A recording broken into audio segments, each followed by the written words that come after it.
Hey guys, as promised, we have a lovely young lady who's joining us today. Her name is Maiah Wynne. So Maiah, we are so glad that you get to be part of SheBoss. So excited about this. So I'm just going to share a little bit about how we had a chance to meet.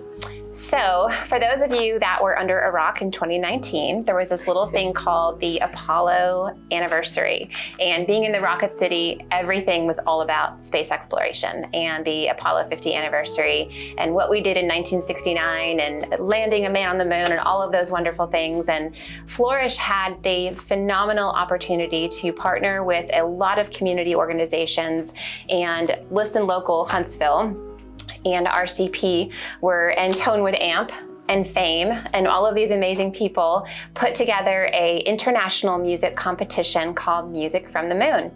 And the competition was based on soliciting different musicians and artists to create something beautiful that was inspired by the moon landing. And I think over 270 submissions were provided, and we had a lot of amazing people who judged different submissions. And the winner of that competition was Maiah Wynne. And she wrote a song called Show the World, which you'll hear in just a minute. But part of that competition led her to come to Huntsville. She got to hang out in the South and got to meet all of the amazing people that are in our community. And she got to perform her song at the homecoming dinner in front of a ton of people under the Saturn V at the Space and Rocket Center, which was amazing, even though we had a little issue with the power. If you remember that night. It was a lot of fun. We all celebrated a little too much that night, but it was fantastic. And so I am so excited and so honored that we have the opportunity to chat with Maiah today as part of our SheBoss series. So welcome to Flourish. Thank you. So excited that you're here. I had to pinch myself. Aww. So I know all of us have become huge fans. We've been a fan for a very long time. But Maiah, not only did she write this beautiful, amazing, inspirational song, but since then, and even before then, she has done so many amazing things. You're a young woman who has just blossomed into this amazing singer-songwriter and artist, and it's mind-blowing. And preparing for this discussion, I was just bringing myself back and listening to your music, and it's beautiful. It is absolutely beautiful. Your voice is that of an angel, and I know that sounds really silly, but it's true. You'll get to hear it in a minute. So why don't you just share with us a little bit about your journey and what brought you to where you are today, and then I'll just sort of ask you a couple of questions and we'll go from there. Yeah. Well, it's a big question. I was born in 1996. Actually, I grew up in Washington. I moved around a lot in the Northwest. And music was always a huge part of my life. I started learning the piano when I was just 3 years old, and some of my earliest memories are just figuring out notes that sounded good together and being really excited about that feeling. And music has always felt magical to me, And I think even from a young age, I knew that it was something that brought me joy and was sort of that, it just clicked.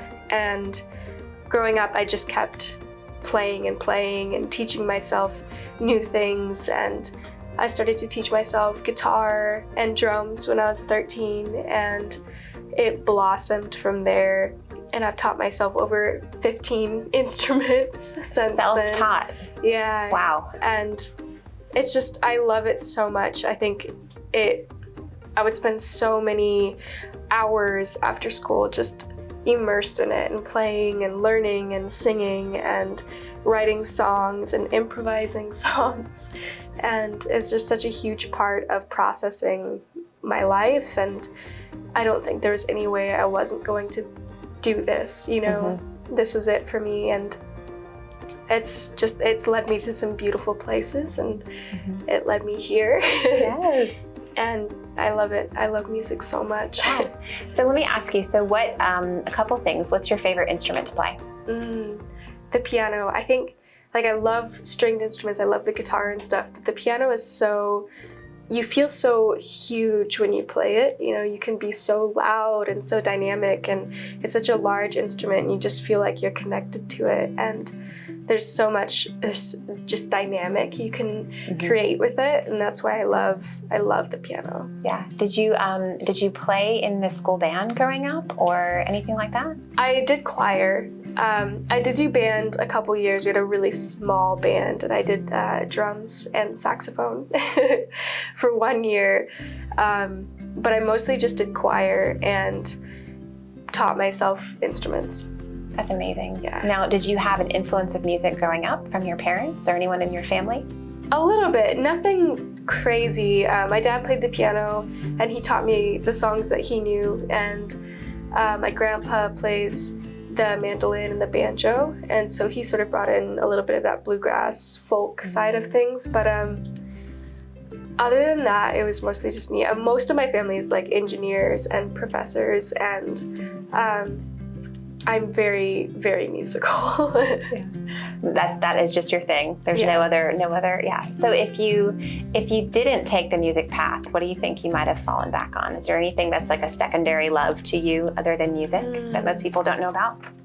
I think the thing that I really wanted to do, I really love natural history and like paleontology and archaeology. I love like dinosaur bones, giant sloths. They're so cool. I think that's probably what I would have like been passionate about other than music. Yeah, that's interesting. That's really interesting. So you've had the chance to work on some amazing projects and partner with some amazing people. For anybody who doesn't know the band Rush, they're pretty huge. So I know you did some collaborative efforts with Rush. Tell us a little bit about that.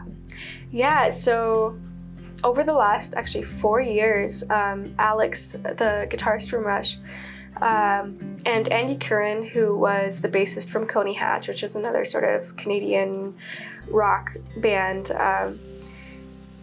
I've been collaborating with them on an album, and we've almost finished it. We have, I think, 10 or 11 songs finished, and it's just been this amazing collaboration, totally outside of my normal genre, outside of their normal genre. We sort of met in the middle and made this new thing, and I'm really excited to see how it turns out and see if people like it, because I really love how it's really, I don't know, it's found its own sort of voice, and it's been so much fun to collaborate with those guys. Alex is so kind, and they've really just been so welcoming and silly, super silly.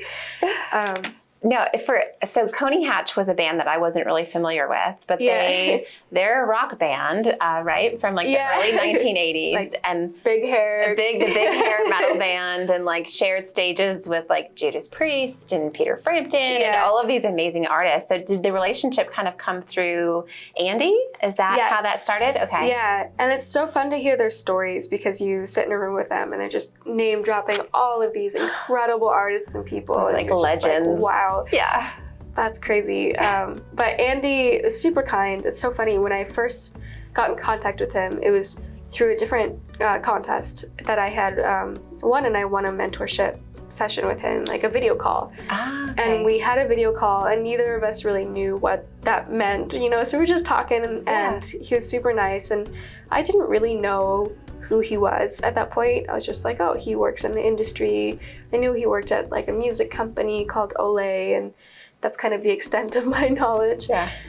And he was like, oh yeah, I'm working on some music. We've been trying to find a vocalist. And I was like, well, I sing if you ever need a vocalist. And he took me up on the offer. He sent me some stuff, and I wrote some lyrics and sent him some vocals, and he really liked it, and it blossomed from there. But I really was so naive about the whole thing. I had no idea anything. I was super naive. So one day when he called me and was like, hey, so I showed this to Alex, and he loves it. He wants to play on some stuff, and he had to like really explain the whole thing before. Like, are you listening? I know you're probably in shock right now. Yeah, I know. But I think that was like the best way to go about it in a way. I'm really glad that I didn't know anything going into it, because it's just a really genuine interaction, and I think that's one of the rare things to come by in the music industry, especially probably for those guys, when everybody knows who they are, everybody knows who Alex is, and I'm sure everybody wants something from them,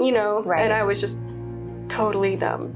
Yeah. But I think there's something to be said for that, though. That almost a lack of experience allows you to be very vulnerable in situations. But when you surround yourself with a great team, you know, and you keep an open mind, you're oftentimes presented with some opportunities that maybe you hadn't seen. And I would imagine with their experience, they've probably seen the good, the bad, and the ugly, you know, and they're really recognizing the importance of just being a resource or being a mentor or something like that. And that's done. I mean, what a great opportunity for you. Yeah. What a great opportunity. So is the album done yet? Will it be released later this year, or when can we? We're hoping for either later this summer or in the fall this year. And it's like 90% done. We're in the final stages. I just have a couple more things to finish vocally, but we have almost everything recorded. Most of the songs are completed, and it's really cool. It's a very eclectic group of songs. Like they very different vibes throughout the album, I think. Yeah, that's cool. That is awesome. That's awesome. And one of the things too that we've, again, if you're a Hunger Games fan, which I'm a huge Hunger Games fan, the books were ones that you cannot put down at all. But you did a lot of songs based on the prequel book that was written. So tell us a bit about that. Yeah, so if you don't know, there's a prequel that came out for the Hunger Games books called The Ballad of Songbirds and Snakes. And one of the lead characters in the book is a singer-songwriter. And we were reading the book. Heidi, who's my close friend and manager, she's reading it and she's like, I can't imagine these songs. There's all these songs in the book and they're just lyrics. And even the audiobook, I think, was just, you know, awkward poetry, not really singing the songs. And so she was like, can you do something with this, with these just lyrics? Like for fun, because to get it out of her head and put it into your song. Because she just couldn't imagine what it would be like as a song. And so I sat with it for a while and I arranged one of them, and we're like, we should just put this out there, and because I'm sure other people are struggling with it and would want to hear an idea of what it could sound like as an actual song. And people loved it, and I think a lot of people were really searching for that, because if you're not really music minded, you know, you look at lyrics on a page and you're like, I don't know what to do with that. Mm-hmm. My brain doesn't know what to do with that. But for me, you know, reading the book, I just kept hearing different melodies and possibilities with the lyrics. And so I think a lot of people really connected with it. And it's such an amazing fandom. Like, so many of the Hunger Games fans sent me really sweet messages, made fan art. They covered my arrangements of the songs, and it just really like blew up into this really cool and wonderful community. And I feel really grateful for that. I feel like people say that I'm the Lucy Gray of the fandom, you know, and they'll make fan art of me as Lucy Gray. It's been really cool. That is so cool. That is so cool. So if you're going to be playing Lucy Gray in the next movie, just kidding. That's no spoiler alert. But I love that though, how you just take your talent and apply it to scenarios where other people wouldn't necessarily think to even do that. And being a musician and being an artist, the way that you view things is through a very different lens than what most people view them through. So being able to add your touch to things and bring it to life, that way other people can be able to connect that's amazing. That's amazing. I wish I had that skill set, but that's pretty awesome. It's seriously, I mean, it's such a cool thing to be able to do that. And you see something through, again, a very different perspective that not everybody gets to see. So that's amazing. One of the things too, speaking of Lucy, that I loved so much is that you recently wrote a song or recorded the song based on the words to a children's book, which I love because I have 3 young children, and so they've all been through reading different books, and Little Blue Truck is probably one of our favorite ones. But Lucy's Blooms is such a beautiful story. So tell me a little bit about that. So she, the person who wrote that book, Dawn Prahovnik, is actually based out of Portland. So I met her. I did a house show at her house. She's super sweet, kind, lovely woman, and she was writing her newest children's book. She has 2 other children's books that are adorable, super cute. And this newest one, she reached out and was like, hey, would you be willing to like maybe write a song or something? And it was so cute. She had lyrics ready to go, and I just did a couple little tweaks to make it work, you know, rhythmically. And I really enjoyed it. I've always considered maybe doing a children's album, like children's songs album, because I I don't know. That's definitely a part of me as a person. Like I love singing lullabies or just really sweet, uplifting songs, you know, and I have that in me, and I love doing that. And so I really enjoyed doing it. And I think there's so many children's songs out there that are just like abrasive and not pleasant to listen to. Yes, we're not going to say what we said earlier. So I feel like it was kind of a goal of mine to make it something that like you could listen to at any point in your life, and it would be nostalgic maybe to your childhood and calming, almost like a lullaby, but not something that you'd be like, oh, I'm never going to listen to that again once I'm an adult, but something that anybody could listen to, or even the adults listening with their children could also just, something pleasant and lovely. And I felt like it really matched the vibe of the book too, which was just really sweet and uplifting. And it's very sweet. It's very sweet. Yeah. And I think introducing beautiful music at such a young age does a lot developmentally speaking. I mean, it really does, I think, for kids. And to be able to put that soothing, you know, a melody, I don't know, behind the scenes, I think is something that is beautiful. And it's like you said, it's uplifting, and your voice is perfect for that because you have such a beautiful voice. Thank you. So a little bit of a cliche question. I know I mentioned this earlier, but what inspires you musically? What inspires you to write? I feel like I get inspired by a lot just around me.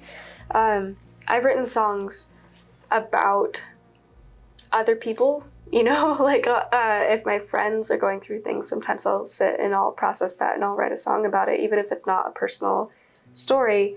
But a lot of times it is just a personal experience or feeling. There's literally been times where I've been just so frustrated, and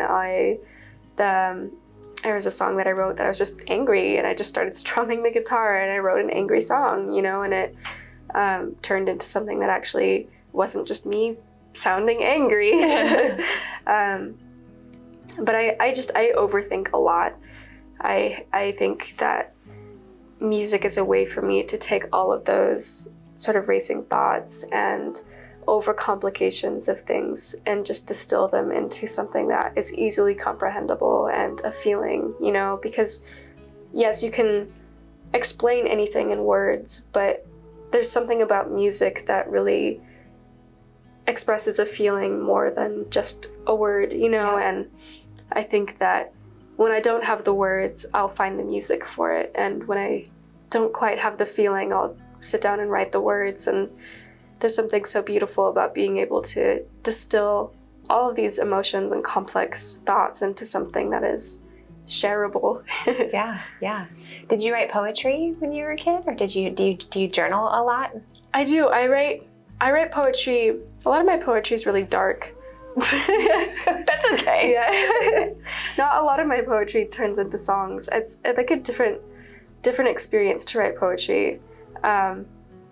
When I write lyrics, a lot of it starts as just improvisations, and it's like, you know, I'm sitting there with a melody, and I almost always have a thought in my heart, you know, and something will come out, and that's like, oh, that's how I'm feeling, and that's what this sound is, that's what this feeling is, and then I'll sort of build from there.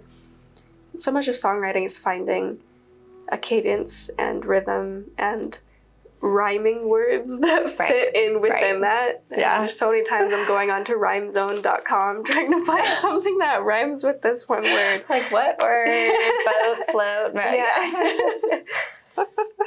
That's funny. So tell me a little bit about, you've participated in the Tiny Desk contest a couple of times. Some people who aren't musicians don't really know what the Tiny Desk contest is. So tell me a little bit about that. So NPR is a pretty big radio station and news outlet, of course. And every year they do what's called the Tiny Desk contest. And they have a huge music series with big artists, like anywhere from like Lizzo and Taylor Swift. You know, they've done Tiny Desk concerts.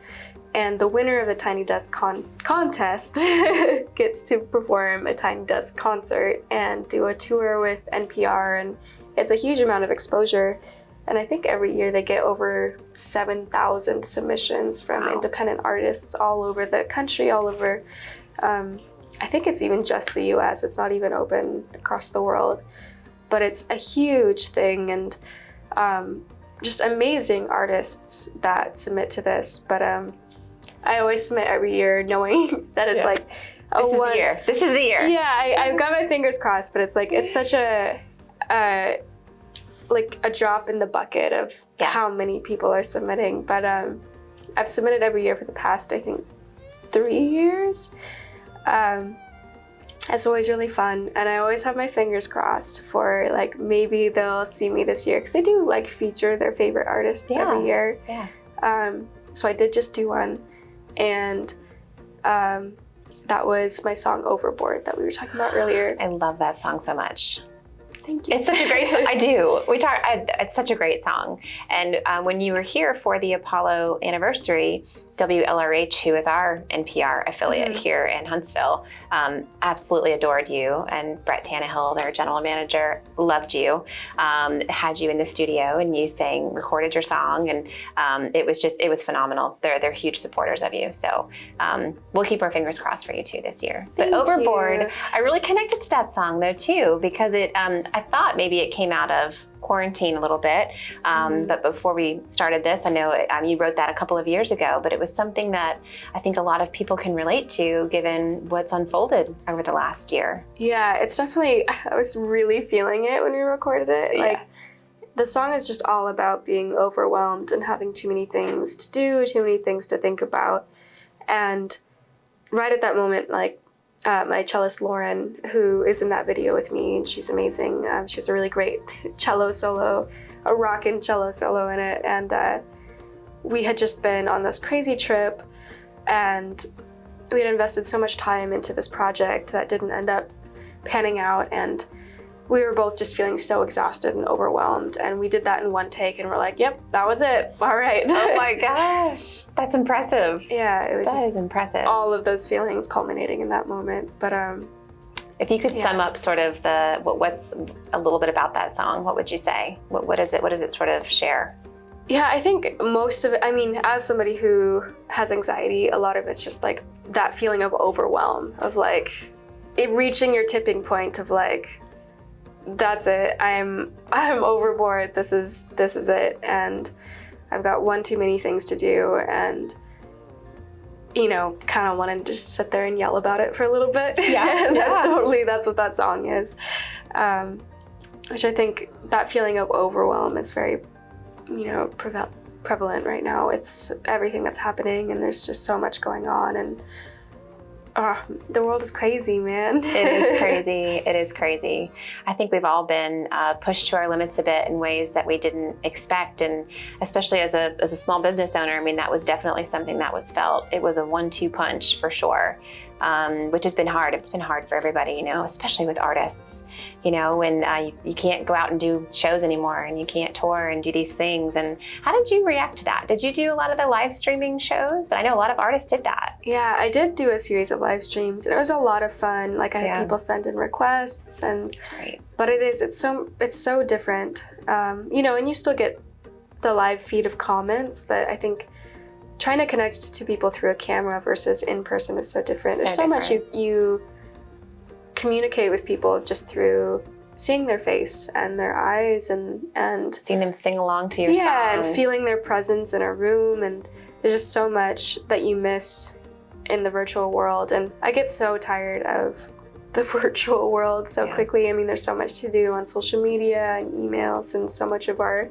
communication now is virtual, and sometimes I just want to like turn everything off. And I really did value it, though. I think it was a really nice way to have a connection with people, and I know that I got messages from people saying, hey, this was really a lifeline for me, because I did it every week for a while there, and we had a little theme song for Maiah Wynne's days. Yes, I remember. I tuned in. I remember. And it was really cute, and it was really fun, and there's some people that really needed that, and I definitely valued what it brought to me and to the people watching too, because even if I felt self-conscious or like awkward about the situation, there were the people on the other side didn't, it was just like, it was a way to feel present for a moment in time in all of this craziness. And I think that was really important. Yeah. a way to sort of shut the door on what was going on and escape for a little bit into a different reality sometimes. So, so I have a question for you about being an artist and your viewpoint on just being a musician and how the industry has changed over time. One thing that we are really, really thrilled about here in Huntsville, and we'll have to take you over so you guys can go see, but Huntsville Venue Group, which is part of an organization called Communion. One of the members of Mumford & Sons is part of it, and they came to Huntsville and did a music assessment a couple of years ago. And with that came this massive spotlight on Huntsville and the music community and how we really needed to create an opportunity for musicians to thrive. And one element out of that is we will now have an 8,000 person amphitheater, open door amphitheater, that's going to be built right over by the camp where you guys will be this afternoon. That's amazing. So exciting. So you definitely have to go check that out because it's unfolding as we speak, and we've got some amazing people behind the scenes making that happen. But Ryan Murphy, who's over Huntsville Venue Group, is adamant about it being about the musician and making sure the musician is being compensated and being recognized. And it drives me crazy when you see, in organizations that charge an arm and a leg to go see a show, and it just drives me nuts. So what are some of the things that you've recognized just being a musician, whether they be struggles or things that have changed or ways that you've had to adapt just to create a successful career for yourself? It's extremely challenging. I think it's more challenging now than it probably ever has been to make a living as a musician. I think, especially with COVID and just how challenging it is to tour, but I mean, even just touring in general before this is still challenging. It's hard to, as an independent artist, it's hard to tour and even just break even, not even make money, but break even. And, of course, the streaming services give you such a small percentage of what they're giving. But I think there's sort of a rise of alternative options that are happening to try to give independent musicians an opportunity. Bandcamp is a great website, to purchase music and listen to music that gives a huge amount of that money to the artists. It's a great website for that. I think there's other platforms that are starting to sort of you have the Spotify and the Apple Music that are sort of these giants that are giving such a small percentage to artists. But then I think there's going to be a rise of independent alternatives that are going to gain popularity because people want to support artists. Absolutely. They listen through Spotify because it's easy and that's the main way to do it. But I think if an alternative came about, I think people want to support their artists. They want to support the musicians that they love, and I think we're going to find ways to make it possible because music is important. Having options for independent artists is so important. And I think that one of the great things about what you're talking about, creating more options for independent artists, is that it really does make it possible. It's so challenging. I've been through so many challenges just financially to make it through to the next step, and I don't know, it's a crazy world out there. But on the other hand, I do think it's more accessible now to be an independent artist and find success through social media. It's a double-edged sword. Through websites like YouTube than it ever has been. And TikTok is a great one. Well, and I, not to age myself, you were born when I was in high school. But, I miss the days of going and buying a CD, and I miss the days of making a mixtape. Making a mixtape was the way that I showed my true love to another, young man, was making mixtapes. So, but physically making that purchase and opening it up for the first time and looking at the lyrics and all of that was something that was such an amazing experience. And now it's just very, very different, very different. So I think just because of that, we also as consumers need to understand that and adjust to that as well. And so it's good that we have those options for sure. We're huge fans and we're huge supporters, so everybody else needs to be too. There's no doubt about that. Okay, so a couple questions just to wrap up. So who are some of your favorite artists that inspire you? Who do you listen to on Spotify? Who's on your playlists? I'm always trying to listen to new music. I've been listening to Willow's new album, and she's amazing. Willow Smith, and I've also been listening to Chloe and Halle. They had an album last year that was just amazing. As far as like, those are some of the newer artists I've been listening to. But I'm a huge fan of Norah Jones. I'm a huge fan of, there's a band called Daughter. That's just love them. Beautiful. I love them so much. Florence and the Machine, Radiohead, the Beatles, of course. There's so many amazing artists out there. Like, there's so much good music, and I feel like I'm trying to like remind myself to stop and listen to music now, which is hard to remember to do sometimes, is to like go and listen to some new music. But there's some amazing stuff out there. Yeah, I would have to agree. So, as you know, the premise of this series is to really encourage and inspire anybody, but also other women who are kind of going through their own journey in life. So, what are a couple of pieces of advice that you might have for someone who is maybe wanting to take a leap, running into just some challenges on their own, or are just looking for some inspiration to just get going? I think one of the most important things is finding your community. Like, I've been through a lot on this journey, but I couldn't have done it like without Heidi, without Troy, without my little pod of people. Yeah. And I think that's such an important thing, is make sure you find your pod, like find your support system, and make it a reciprocal thing. How can you support their dreams and they'll support your dreams, and find your little support group, because you need that. Because it's not always just a straight up journey. There's a lot of ups and downs, and some of those downs can be really challenging. So like, find your people, find your ways to sort of get through those rough spots and the harsh critics and the internet trolls of the world.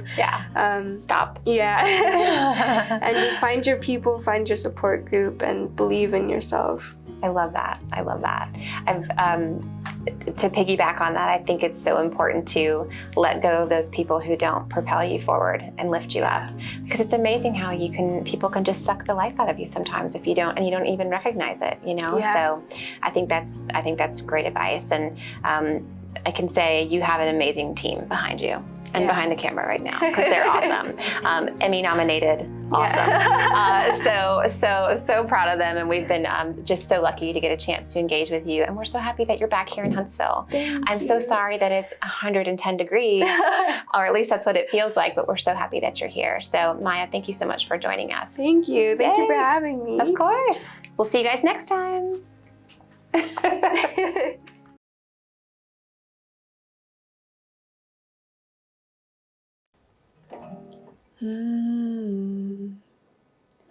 It's a great big world, and there's a little girl with a bright and beaming mind.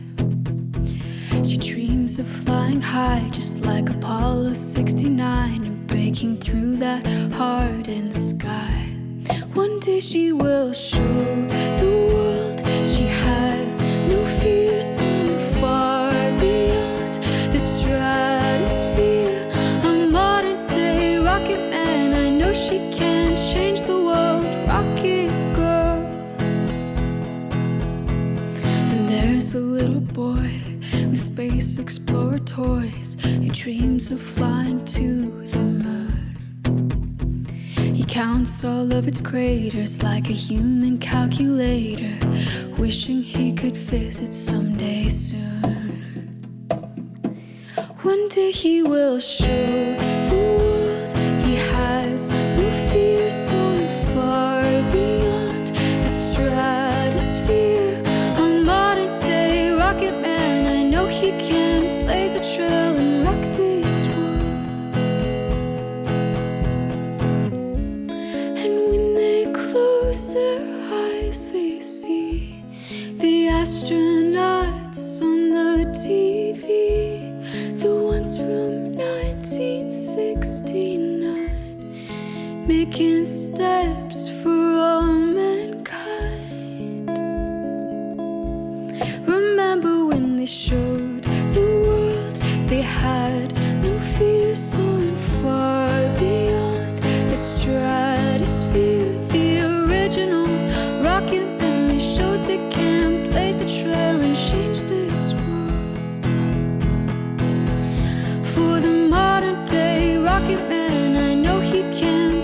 trail and rock this world. She's a modern day rocket man. I know she can change the world. Rocket girl.